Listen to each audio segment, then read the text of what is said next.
అనంత కరుణామయుడు అపార కృపాశీలుడైన అల్లాహ్ పేరుతో ప్రారంభిస్తున్నాను. సూర అజ్-జుఖ్రఫ్ 34వ వివరణ 4వ వరకు. మూలంలో జిక్ర్ అనే పదప్రయోగం జరిగింది. ఇది సువిస్తృత భావం గల పదం. కారుణ్య ప్రభు సంస్మరణ అంటే ఉద్దేశం ఆయన్ని జ్ఞాపకం చేసుకోవడమని, అలాగే ఆయన వద్ద నుండి వచ్చిన ఉపదేశం అని, ఇహ్రాన్ అని కూడా భావం. అంటే మిమ్మల్ని అపమార్గం పట్టించిన వానికి శిక్ష లభిస్తుందన్న విషయంలో మీకు సాంత్వన, ఓదార్పు కలిగే అవకాశం కోణం ఏదీ లేదు. ఎందుకంటే అపమార్గాన్ని స్వీకరించినందుకు శాస్తిగా మీరును అదే శిక్ష అనుభవిస్తున్నారు. భావం వినడానికి సిద్ధంగా ఉన్నవారి వాస్తవాల పట్ల కళ్ళు మూసుకొని వారి పట్ల శ్రద్ధ చూపు. గుడ్డి వారికి చూపేందుకు, చెవిటి వారికి వినిపించేందుకు ప్రయత్నిస్తూ నీ ప్రాణాలను ధారపోయకు. నీ సోదరులు సన్మార్గాన్ని ఎందుకు అనుసరించడం లేదని, ఎందుకు తమ్ము తాము దైవశిక్షకు పాత్రులుగా రూపొందించుకుంటున్నారని బెంగపడుతూ కృషించిపోవనవసరము లేదు. ఈ మాటలు పలికిన వాతావరణాన్ని దృష్టిలో ఉంచుకుంటే వచనానికి భావం బాగా అర్థమవుతుంది. మక్కా తిరస్కారులు ముహమ్మద్ సల్లల్లాహు అలైహి వసల్లం వ్యక్తిత్వమే తమ కోసం విపత్తుగా తయారైందని భావించేవారు. ఈ ముళ్ళు కాస్త తొలగిపోతే అన్నీ బాగుపడతాయని అనుకునేవారు. ఈ కలుషిత దురూహతోనే వారు రేయింబవళ్ళు కూర్చొని సంప్రదింపులు జరిపేవారు.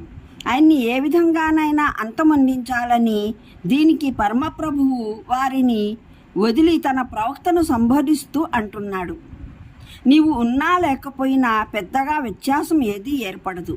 నీవు బ్రతికి ఉంటే నీ కళ్ళెదుటే వీరికి శాస్తి జరుగుతుంది. నిన్ను పైకి రప్పించుకోవడం జరిగితే నీ తర్వాత వీరి సంగతి ఏదో చూసుకోవడం జరుగుతుంది.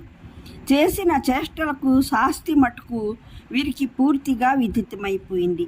వీరు దీన్ని ఇక ఏ విధంగానూ తప్పించుకోలేరు. అంటే అన్యాయంగా, అధర్మంగా సత్యాన్ని వ్యతిరేకించేవారు తమ చేష్టలకు ఎప్పుడు ఏ శిక్షను పొందుతారో అన్న విషయాన్ని గురించి నీవు చింతించనక్కరలేదు. నీ జీవితంలో ఇస్లాంకు ఉన్నతి ప్రాప్తిస్తుందా లేదా అన్న విషయాన్ని గురించి కూడా నీవు చింతించనవసరం లేదు. నీవు సత్యం పైన నిలకడగా ఉన్నావన్న విషయం ఒకటే చాలు నీ తృప్తికి. కనుక పరిణామాల చింతకు లోనవ్వకుండా నీ బాధ్యతను నెరవేరుస్తూ సాగిపో. అంతా అల్లాహ్ పైన వదిలివేయి. ఆయన అసత్యానికి నీ సమక్షంలో తలవంపులు తెస్తాడో లేదా నీ తర్వాత అది జరుగుతుందో. అంటే ఇంతకన్నా ఒక వ్యక్తి సౌభాగ్యం ఏమి కాగలదు? మానవులందరిలోకెల్లా అతన్ని ఎన్నుకుని అల్లాహ్ తన గ్రంథాన్ని అందజేయాలని అనుకోవడం కన్నా మహత్తు ఏముంటుంది? అలాగే ఒక జాతిని గురించి ఇంతకన్నా సౌభాగ్యవంతమైన విషయం దేన్ని ఊహించగలము? ప్రపంచంలోని సమస్త జాతులను కాదని అల్లాహ్ అందులోనే తమ ప్రవక్తను ప్రభయింపజేయడం, దాని భాషలో తన గ్రంథాన్ని అవతరింపజేయడం, దానికి ప్రపంచంలో దైవ సందేశాన్ని అందజేసే జాతిగా వెలిసే అవకాశాన్ని ఇవ్వడం, ఇంతకన్నా గొప్పతనం ఏముందని? ఈ శ్రేష్టతను ఖురైష్ ప్రజలు, అరబ్బులు సరిగ్గా గుర్తించలేకపోతే, వారు దీనికి విలువనివ్వకుండా అశ్రద్ధ చూపదలిస్తే ఒక సమయం రానున్నది. అప్పుడు వీరు దీనికి సమాధానం చెప్పుకోవలసి వస్తుంది. దైవ సందేశహరుల్ని అడగటం అంటే వారు అందజేసిన గ్రంథాల ద్వారా తెలుసుకోవడం అన్నమాట. ఏ విధంగానైతే దివ్య ఖురాన్లోని మీరు ఏ విషయంలోనైనా వివాదానికి గురైనట్లయితే దానిని దైవ ప్రవక్త వైపునకు మరల్చండి. అన్నిసా సూర 59వ ఆయత్. అన్న దానికి భావం, ఏ విషయంలోనైనా వివాదం ఏర్పడితే దాన్ని అల్లాహ్ దైవ ప్రవక్త వద్దకు తీసుకువెళ్ళడం అన్నది కాక, ఆ విషయాన్ని గురించి దైవ గ్రంథాన్ని ఆయన ప్రవక్త సల్లల్లాహు అలైహి వసల్లం ఆచరణని సంప్రదించాలని అర్థమో.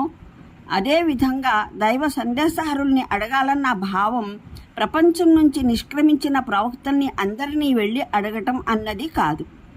దీని సరైన భావం, దేవుని ప్రవక్తలు ఏ సరైన బోధనల్ని ప్రపంచంలో వదిలి వెళ్ళారో వాటినన్నింటిలో అన్వేషించి చూసుకోండి.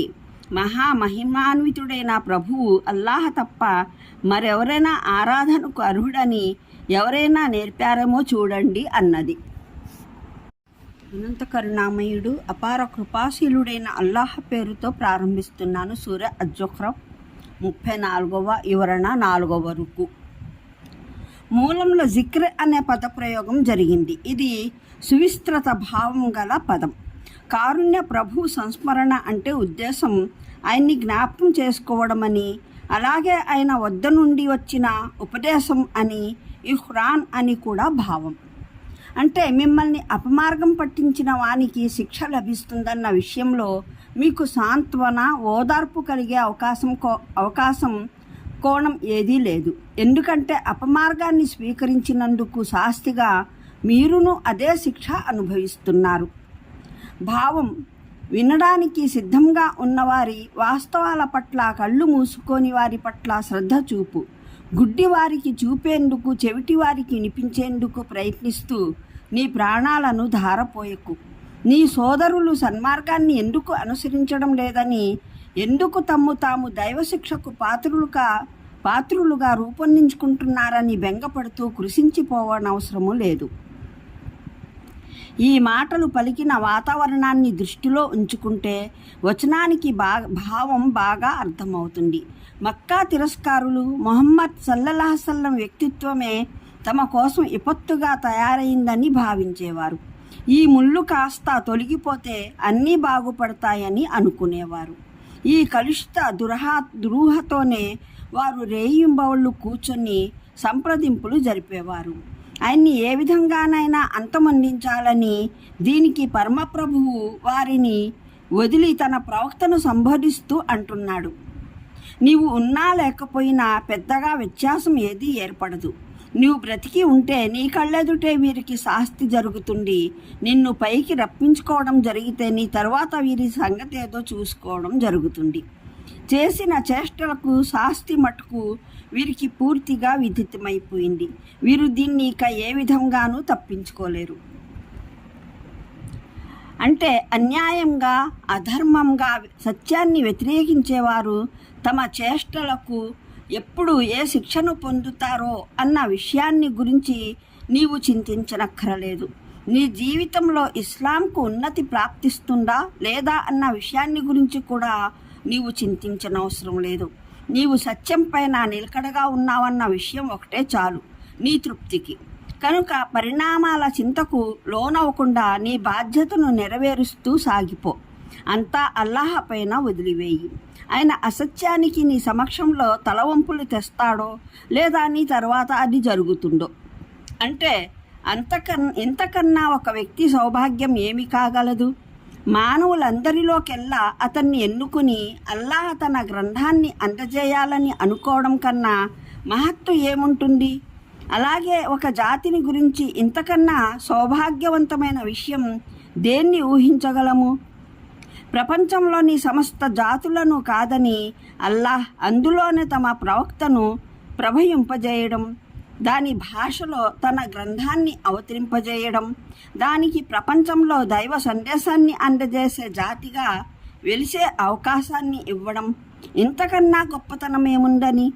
ఈ శ్రేష్టతను ఖురైష్ ప్రజలు, అరబ్బులు సరిగ్గా గుర్తించలేకపోతే, వారు దీనికి విలువనివ్వకుండా అశ్రద్ధ చూపదలిస్తే ఒక సమయం రానున్నది. వీరు దీనికి సమాధానం చెప్పుకోవలసి వస్తుంది. దైవ సందేశహరుల్ని అడగటం అంటే వారు అందజేసిన గ్రంథాల ద్వారా తెలుసుకోవడం అన్నమాట.